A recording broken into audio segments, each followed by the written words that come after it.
आसतु आरंभ करवा आमर अति प्रिय पोड़पिठा। किसी कटा होता लाउ नहीं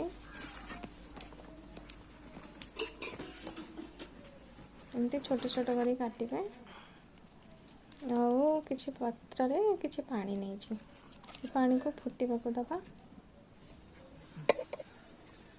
ए कटा होता लाउ को पकई नवा स्वाद अनुसार लुण ऐड करवा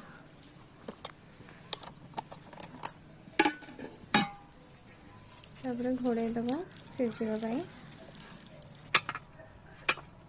नड़िया को एमती छोट छोट कर काटी नवा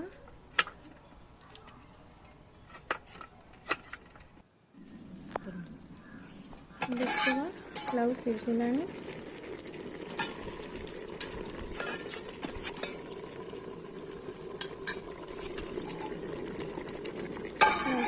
घोड़े नवा है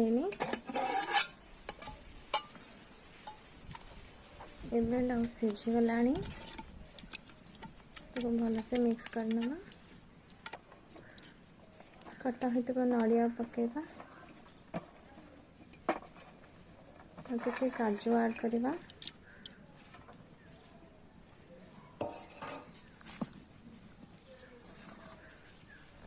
किसी छेना ऐड करवा छेना बहुत भल लगी था पोड़ पिठारे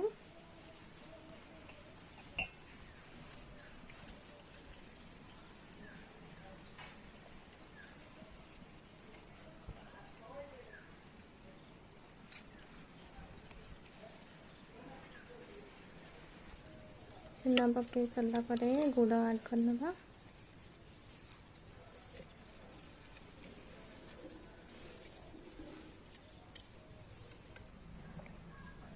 आ किसी पान मधुरी गुजराती को कुटिकी नेबा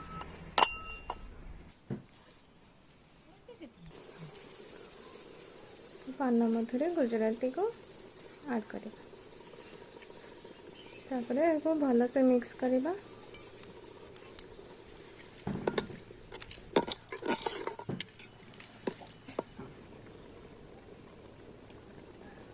देसी गुआ घी ऐड करवा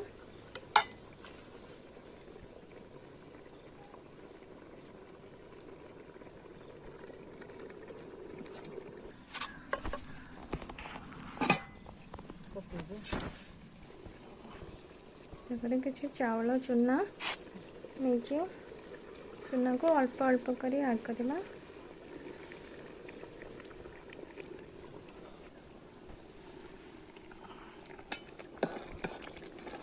धीरे धीरे ताको मिक्स करवा नले चावल बिंडा हो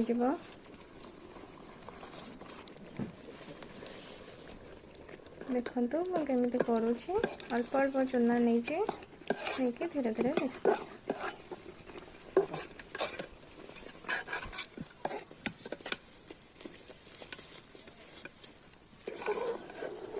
आमर आण प्रस्तुति प्रायतः हो गला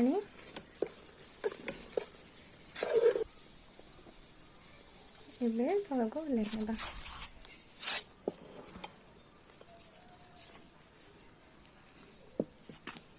गोटे कड़े बसेबा कड़े किसी घसी पाउंस नहीं एमती कदली पत्र को एमती भांगिकी देवे जमती आणाटी तले न पड़ तले पाउंस दिखाई ना लगिज भल लगे कदली पत्र उपर एमती घी देदेवे घी लगेदे पिठाटे बहुत भल आसता है कलर भी बहुत भल आसो एमती आण को देवे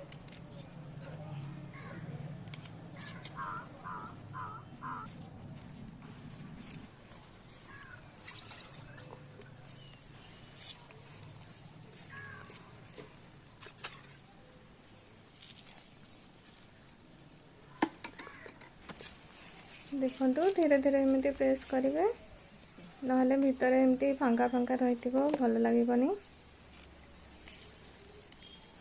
ता ऊपर घी देवे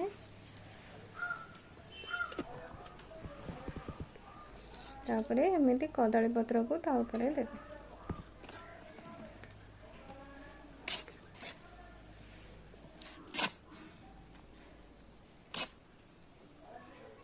एमती कदली पत्र रखिदे तापरे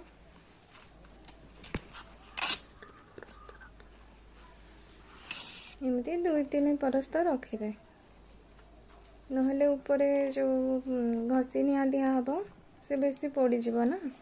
एमती धीरे धीरे देवे 2-3 परस्तर देले और किछि एते हबो। तापरे एमती घसी पाउस जो चुल्ली रे दिया हितिबो से निया को देवे।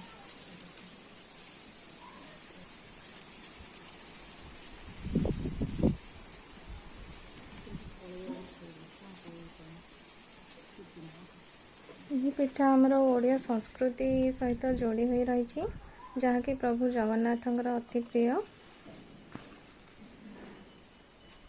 जहाँ को कि ओडिशार देसी केक मध्य कहा जाए। तापरे एमती घसी देवे।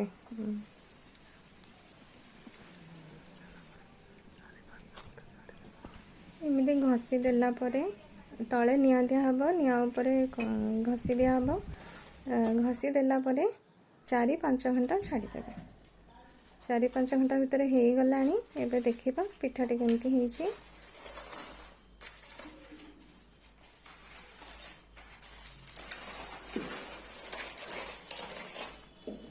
देखंतु केते भल से ହେଇଛି। खोलिबा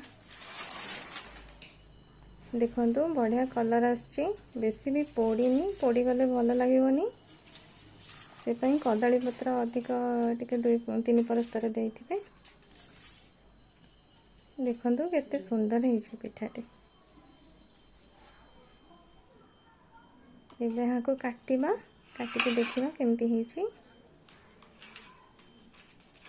देखंतु बहुत नरम ହେଇଛି, केते भल से कटुची देखंतु।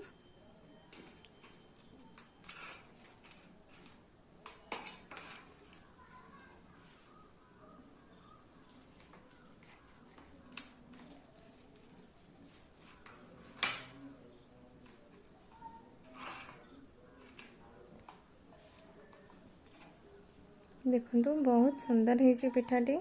आपण माने घरे तैयारी करंतु, देखिबे केते सुंदर लागुची।